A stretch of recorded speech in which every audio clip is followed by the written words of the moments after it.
안녕하세요. 돈셰프의 최명문입니다. 날씨가 많이 쌀쌀해지고 있습니다. 이렇게 날씨가 추워지면 또 우리 시청자분들 관심들 많이 이제 가지시는 게 근로자분들이 이제 연말이 다 돼가구나. 그러면 연말 정산 또 신경을 쓰셔야 됩니다. 그래야지 절세 부분 또 알아야지 줄일 수 있는 부분이 많이 생깁니다. 또 환급받을 수 있는 부분들도 많이 생기고요. 그래서 오늘은 우리 시청자분께서 또 많이 요청해 주시는 주제로 연말정산 소득공제. 세부적으로 보면 이 연말정산이 이게 이제 근로소득 원천징수의 구성인데요. 이 뒷장에 보면 그러니까 종합소득세 소득공제가 어떻게 되고 또 세액공제가 어떻게 되는지 항목이 진짜 너무 많습니다. 이게 일반인들은 이해하기가 정말 힘듭니다. 매년 뭐 해오고 있지만 세법도 바뀌고 또 특히 이제 주택 관련해서 월세 공제라든지 또 주택 마련 전축 이런 공제들이 또 신설이 되기도 하고 또 변경이 되고 해서 굉장히 복잡한데 오늘은 연말정산 소득공제 체크카드 또 신용카드 또 한번 얘기해 보겠습니다. 오늘 같이 수고해 주실 두 분 전문가 김아름, 임재현 전문가님 안녕하세요. 안녕하세요. 네, 반갑습니다. 자 이제 연말정산 이제 두 분 의뢰를 많이 받으실 텐데요. 네. 먼저 이제 우리 김아름 전문가님은 이제 오늘 체크카드하고 신용카드 이제 이 부분 이제 사용액에 대한 공제 부분 말씀해 주실 텐데 또 근로자분들 또 만나 보시면 어때요? 연말정산에 대한 어떤 기대감 또 잘 몰라서 이제 준비를 어떻게 해야 될지 그런 분들 걱정들도 많이 하고 있습니까? 어떻습니까? 사회 초년생의 경우에는 잘 모르시기 때문에 걱정이 굉장히 많으시고요. 그리고 최소 이제 한 3년 차 이상 되신 분들은 대부분 토해내겠구나라고 많이 생각을 하세요. 오히려 네네네네. 그래서 이제 상담을 하다 보면은 이제 원천징수 영수증 제가 요청을 드려서 빠진 게 있는지 한번 체크해드리기는 하거든요. 네, 근데 이제 3년 이상 되신 분들은 요즘 분들은 다 이제 똑똑하고 현명하시기 때문에 많이 잘 챙겨서 하십니다. 근로자 전체로 봤을 때 환급 받는 분들이 많습니까? 이게 뭐 토해낸다? 오히려 세금을 더 내는 분이 많습니까? 제가 봤을 네. 때는 그래도 어느 정도 환급 받으시는 분들이 더 많았던 더 것 많습니까? 같아요. 네네. 공제가 기본적으로 아무것도 안 해도 기본적으로 되는 것들이 있기 때문에 네. 이 환급 받으시는 분들이 대부분인 것 같아요. 12월까지 이제 사용한 거를 정리해서 1월 중에 신청해야 되는 거죠?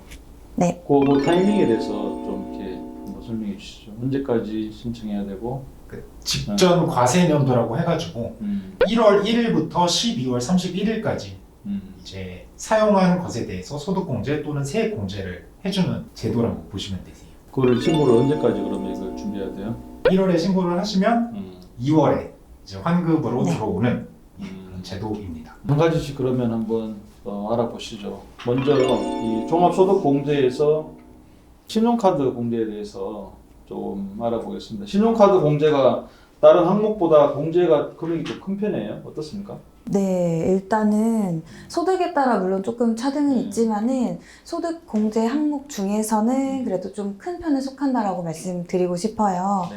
그래서 이제 신용카드 공제라고 하면 신용카드, 체크카드, 대중교통 사용액, 전통시장, 문화생활 이렇게 사용하신 것들에 대해서 일정 비율을 세금 공제해 주는 게 신용카드 공제라고 봐주시면 됩니다. 근데 이 중에 항목이 만약에 신용카드로 썼어, 체크카드로 썼어. 근데 이 항목이 아니면 그것도 빼야 되는 거예요? 예를 들어 뭐 네. 다른 이런 소비가 아니라 뭐 다른 네. 소비로 썼다, 다른 목적으로. 근데 이제 그러면 총 사용액이 예를 들어 1년에 뭐 한 2천만 원 썼는데 카드로.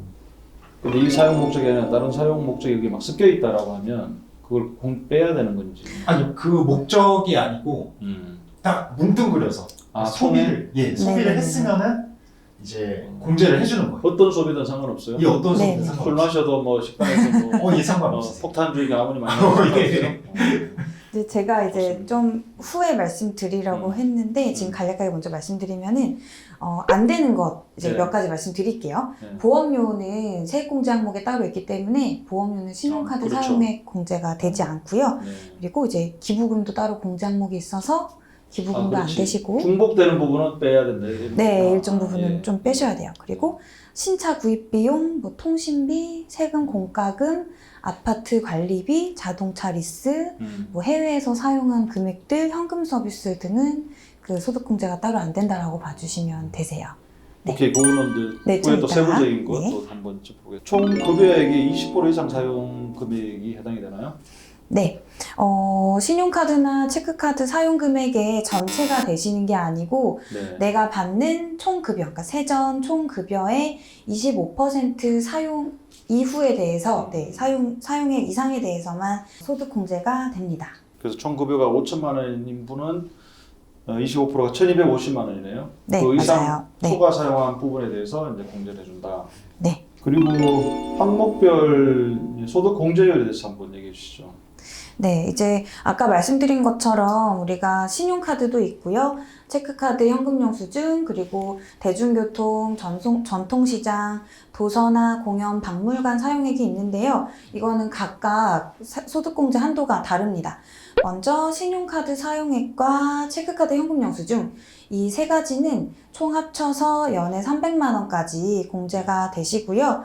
그리고 대중교통비는 100만 원, 그리고 전통시장은 또 100만 원, 그리고 도서공연, 박물관 사용액은 100만 원, 그래서 최대 합쳐서 600만 원의 세금 혜택을 받을 수가 있습니다.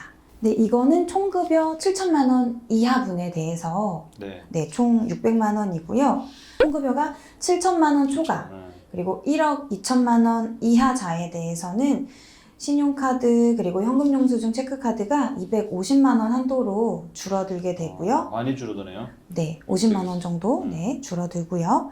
그리고 대중교통, 전통시장은 이제 각각 100만 원씩. 그래서 최대 450만 원 혜택을 받으실 수 있고요. 네, 그리고 총 급여 1억 2천 이상자에 대해서는 신용카드, 체크카드, 현금영수증이 250만 원에서 200만 원으로 다운이 됩니다. 네. 그리고 대중교통, 전통시장 각각 해서 100만 원씩 해가지고 최대 400만 원의 세금 혜택을 받게 되세요. 소득 구간별로 이게 이제 최대 받는 세금 혜택이 다르다는 거네요. 네, 맞습니다. 총 급여 7천만 원. 이게 이제 또 다른 그 주택 쪽에도 나오더라고요. 네, 총 맞아요. 급여 7천이 하여튼 국가에서 정해놓은 기준인데 요걸 잘 기억을 하셔야 될 겁니다. 네. 7천. 그리고 뭐 또 꿀팁 하나 뭐 좋은 꿀팁 있으면 얘기해 주시죠. 네, 일반적으로 11월까지 이렇게 카드 사용액을 내가 쓴 사용액을 알아보려면은 각각 카드사에 문의를 해서 이제 사용액을 전체를 다 알아보셔야 하는데 현재 연말정산 미리 보기가 오픈이 되어 있어요. 그래서 1월부터 9월까지의 카드 사용액을 확인하시려면 국세청 홈택스에서도 조회가 가능합니다. 그래서 1에서 9월까지 신용카드는 얼마 썼는지, 체크카드는 얼마 썼는지, 그리고 뭐 전통시장이나 대중교통 이런 것들의 사용액을 한번 살펴보시고 남은 이제 11월, 12월에는 체크카드 금액을 더 사용하신다거나 아니면 문화생활 쪽에 소비를 더 하신다거나 하셔서 최대의 이제 소득공제 한도 혜택을 받으실 수 있을 것 같습니다. 좋은 팁이네요. 1, 9월 누적 합산을 미리 보고 네. 지금 남아있는 이제 부분이 있을 거니까 남은 11, 12 이렇게 쓰시면 되겠네요. 네. 자, 그러면 우리가 이제 신용카드가 있고 체크카드가 있는데 네. 이게 이제 좀 어떤 그 황금 비율을 우리가 좀 근로자 입장에서는 이 두 개 가지고 이제 그거 어떻게 하지? 한도가 틀리니까 여기에 대해서 좀 설명해 주시죠. 황금 비율로는 보통 신용카드는 소득 공제율이 15%예요. 그리고 체크카드는 대부분이 모르시는데 공제율이 30%로 신용카드보다 높거든요. 2배가 되네요. 예. 그래서 이게 공제 항목 이름이 신용카드 등 사용액이다 보니까 사람들이 뭐 신용카드만 되는 거 아니야? 라고 하는데 체크카드도 되고 현금 영수증도 다 됩니다. 그래서 공제율이 낮은 신용카드로 먼저 이제 소비를 총급여 25%까지는 신용카드로 사용을 하고 체크카드로 이제 사용을 하시면 더 적은 금액을 사용하셔도 공제 한도까지 다 소득공제를 받으실 수 있으니까 30%니까. 예. 그래서 체크카드를 많이 이용하시면 좋을 것 같습니다. 네. 체크카드 있어요? 예, 있습니다. 체크카드 많이 쓰는 게 좋겠네요. 네, 그거는. 맞습니다. 현금 네. 흐름 측면에서 돈 관리 네. 측면에서도 아무래도 체크카드를 이용하시는 게 네. 돈 관리에서 아까 김아름 우리 전문가님 말씀해 주셨는데 항목별 이 소득 공제율에 신용카드, 네. 체크카드 이게 선불카드 다 나와 있으니까 좀 그걸 고려하셔가지고 이제 황금 비율로 잘 쓰시면 되겠네요. 자, 지금까지 신용카드 또 체크카드 등 또 중복돼 인정되는 부분이 있고 또 중복이 안 되는 부분도 있고 정확히 아셔야지 챙길 수 있는 팁에 대해서 말씀해 주셨습니다. 자, 신용카드는 이 정도 하고요. 수고해 주신 두 분 감사합니다. 네, 고생하셨습니다. 수고하셨습니다. 어,